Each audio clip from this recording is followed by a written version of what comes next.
Selah from the Eddy County Republican Party is here. Hello. Hello. Let's see. I always look forward to being on the radio. That's right. Don't know how many people I had to tell 8:45. I hope I didn't miss anybody, because it was 8:15 first. Well, we just told everybody. Well, I know. And It's okay. Elizabeth has a meeting that she had to be at, and she asked if we could flip them around, so we did. And I haven't usually been here this early. yeah, this is what we have from Kith and Kin. And you know where her meeting is? At Kith and Kin. Really? Yeah, that's where she headed. How funny. Yeah. So, Lots of meetings today. have you guys been to Kith and Kin yet? No. No, but it looks like I need to. That's right. Well, we have some coffee there, and we have some bakery items, some scones and everything. Well, who did you bring with you today? I brought I want to say man, but he's more special than just a man. This is Anthony Ant, they call him, Thornton. He is running lieutenant governor on the ticket with Mark Ronchetti. This is his wife, Glenna. I met them to shake hands yesterday, and I feel like, oh my gosh, I've known her forever. She's one of those type of people. She's so sweet. I'm kind of out there, yeah. But this guy he's so smart that she has to be out there, because he probably can talk way over your head.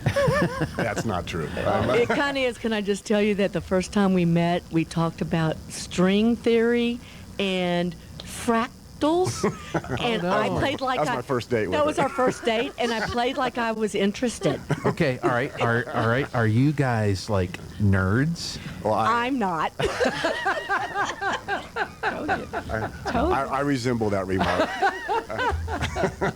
So, well, let's get to know both of you. And Ant, of course, is short for Anthony. That's correct. Who gave you that nickname, though? Well, actually, it came from my wife and I guess we should tell you the story of how we met. That's kind of the interesting piece of all this, because I was raised a Democrat, grew up as a Democrat, and but I was always fiscally conservative. And so one of the things this was way back in, I think 2004. 2004, and it was on St. Patty's Day. I was a friend of mine, I was working at Lockheed Martin in Fort Worth at the time, and a friend of mine came and said, let's just go out for a beer after work. And so I said, okay, sure.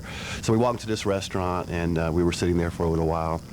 And I met this woman, was talking very Texan-y like, and I started teasing her about her voice, and she looked at me and she goes, well, where are you from?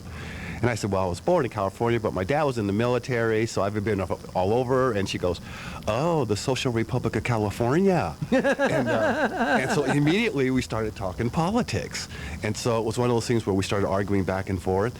And then she stopped me and she goes, let me ask you a question.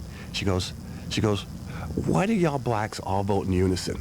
She says, and you just said it just like that. Huh? I did. I said, y'all are like sheep.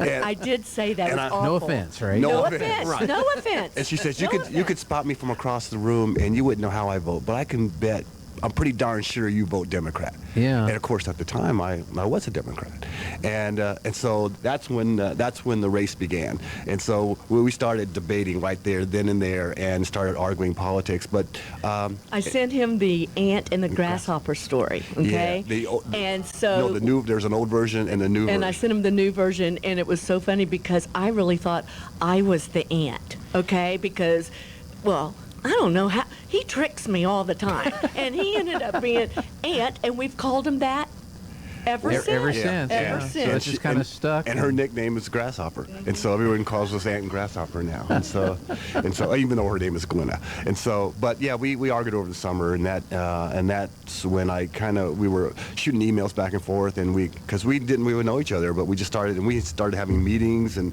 fighting about politics. And and at the end of the summer, I started realizing that the values that I thought the Democrat Party had weren't the values that they really, the principles that they didn't really support. And so that's when I became, I started teaching myself. Yeah. And, yeah, that's what I like about him, because he doesn't just spew. He read, okay, well, then I'll read Mark Levin's Liberty and Tyranny. Mm-hmm. And so he started reading, and instead of just going back and forth with your talking points. He really delved in, and I really, really respect that. Yeah. Really respect that. So Yeah, so I read Marco Ben's Tyranny and Liberty, and then I read The Creature from Jekyll Island, which is about the Federal Reserve, and that was right during the time when TARP was being passed and the Bush administration. And then, of course, Obama came in, and I made the mistake of actually funding him for about 6 months until I read his book. And then I read his book, and I said, there's no way I can vote for this guy. Yeah. And I didn't. Of course, to my parents' dismay, they're like, what? You're not going to vote for the first black president? I said, I can. He's a socialist. And so... and, Principle over yeah, other exactly. consideration. Exactly. So, and then from then on, it's been... and then I became a full-fledged Republican, even though I didn't vote for Obama and didn't either time. And... but in 2011 is when I changed parties and have been a staunch Republican. And conservative now ever look since. at him. And here I am. Running for lieutenant governor. Yeah, it's amazing. So you work for Lockheed Martin? Are you aircraft engineer? So I aeronautical, worked for primarily for Sandia National Labs. I'm an aerospace engineer by training. I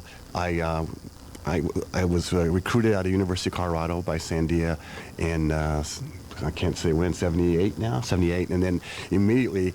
One of the offers that they gave me was they would send me off to get my graduate degree. So they sent me off to Stanford to get my master's degree. So I came back after a year at Stanford, and then about 3 years later, they sent me off to get my PhD at Purdue University. So I'm a doctor of aerospace engineering. So you got like 8 or 10 letters after your... Yeah, pretty much. So are there some projects that you can share that you've worked on, or are they top secret stuff? Well, I say generally what I worked on is hypersonic reentry vehicles. So those are the delivery systems for nuclear weapons. And essentially we analyze the heat shields and stuff like that to make sure that they can go through the atmosphere and reach their target. This is when it starts getting over our head. Well, people know that the space shuttle has tiles so that because it's coming back in really hot and heavy, and so it heats up.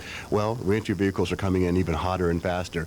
They heat up. And so we have to make sure that during that short period of time that they're coming in the atmosphere, that they can withstand the heat and ablation that occurs during that period of time.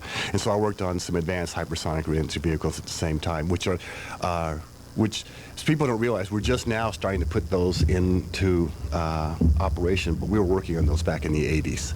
And so it takes that long to develop a new weapon system. And so those are the kinds of things I worked on. And then I did nuclear weapons testing. I owned all of the Sandia. For people who don't know, Sandia National Labs is a national security laboratory, but its primary mission is to be the engineering lab of the nuclear weapons complex. And so everything associated with nuclear weapons, arming, firing, transportation, everything else all the engineering that supports the nuclear weapons is done at Sandia National Labs. Los Alamos and Livermore are what they call the physics labs. They actually work on the actual, what we call the bomb, the actual nuclear package. Yeah. That's all they do. But what good is a nuclear package if you can't deliver it, whatever. Yeah. And so they actually work on the physics package, but everything else that's associated with nuclear weapons is done at Sandia. See, I told you. Wouldn't it be funny if in the raid on Trump's house, one of the nuclear documents was an email from you? Yeah, I can tell you that didn't happen. and I have my doubts whether any of that stuff actually occurred. I know, that's just been a crazy thing. Yeah, it is. And what's been interesting is the people on the left have been, we got him now, we got him. And then just like the Russian hoax, and everything else. Yeah. And everybody else on the right is like, well, this stinks. This is just not right. And, and if they can go after him, they can come after us. They can come after us. Absolutely. So in New Mexico, what are you, on the campaign trail, what are you hearing from the voters? What seems to be the biggest issues? And does it differ between, say, Republican voters and Democrat voters, or is there pretty common concerns that people have right now? Well, I can tell you right now the biggest issue is between urban New Mexico and rural New Mexico. The folks in outside of the Rio Grande corridor, if you will, outside of the Santa Fe, Albuquerque, Las Cruces corridor, people are pretty conservative. They're hardworking, and they feel like they're being ignored by Santa Fe. That seems to be the biggest disconnect that I can tell. And everybody's on it's economy. Yeah, Everybody. yeah, the economy. Everybody. Economy and And the crime. border. Yeah, the economy and crime is associated with the fact that we have no border security whatsoever. And so we know about the fentanyl coming across and the drugs and the human trafficking. Apparently that's a bigger business now than even the drug trafficking. And so we've got to do something to stop that, which means we need to secure our border. I think that's the big key issue. The economy is a big deal. Of course, that's at the federal level with this inflationary prices that we're seeing right now as a result of primarily money printing.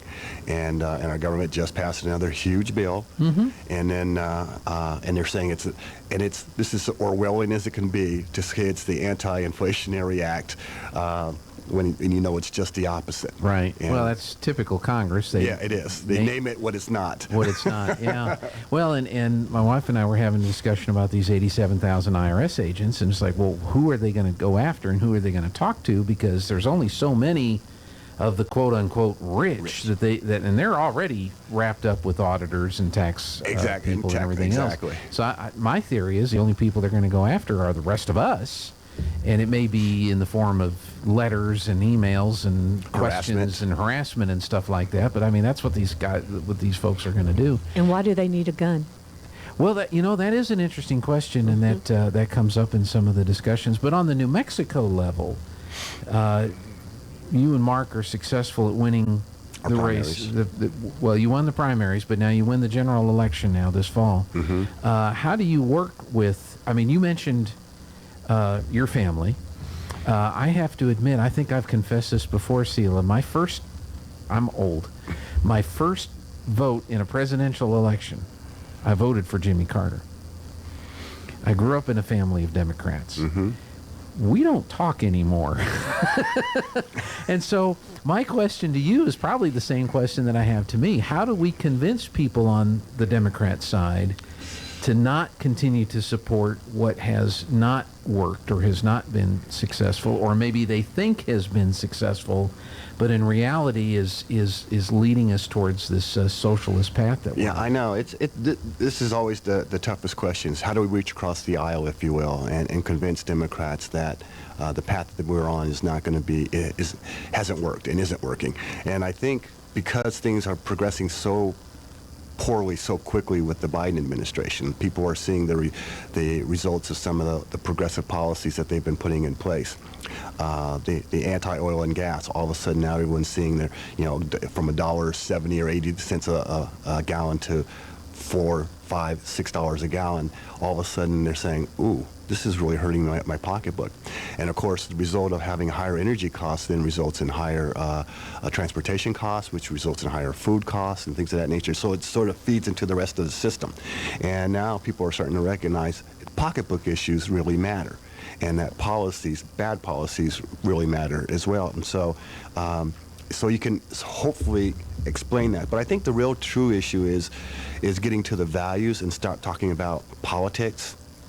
And we saw what happened in southern Texas with Myra Flores being first elected, the first Republican elected in over 100 years, because she talked about family values. And she said the Hispanics there, believe in hard work. They believe in they have faith in God, and they want to be independent, and they're willing to put in the work.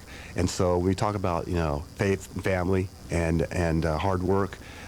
People can resonate with that, because I think most people are willing to say, reward me for the work that I do, and they're willing to do it. So if we can talk about values and not talk about just politics, we can convert many of those folks over, and I think that's the intent, and then that's how I intend to do it, because I still have problems with my family. I have the same thing going on. I haven't been able to convince them either to come over. I have an aunt who just moved from California, and she now lives in Rio Rancho, and I think she's going to vote for me, but I'm not sure. Well, I would hope so. Yeah. I mean, that's I haven't gotten a guarantee from her yet. Yeah. Well, of course. Well, gosh. Yeah. I know that's got to be a tough deal. We have to break for news. Can I have you stick around for just a couple of minutes on the other side of the news? No problem. If you don't mind. We have Ant Thornton and his wife Glenna with us, and they, of course, our Ant is the lieutenant governor candidate and number one supporter I am. on the Republican side. So we'll be back with just a couple more minutes on the other side of the news. This is KSVP Artesia. It is 9 o'clock.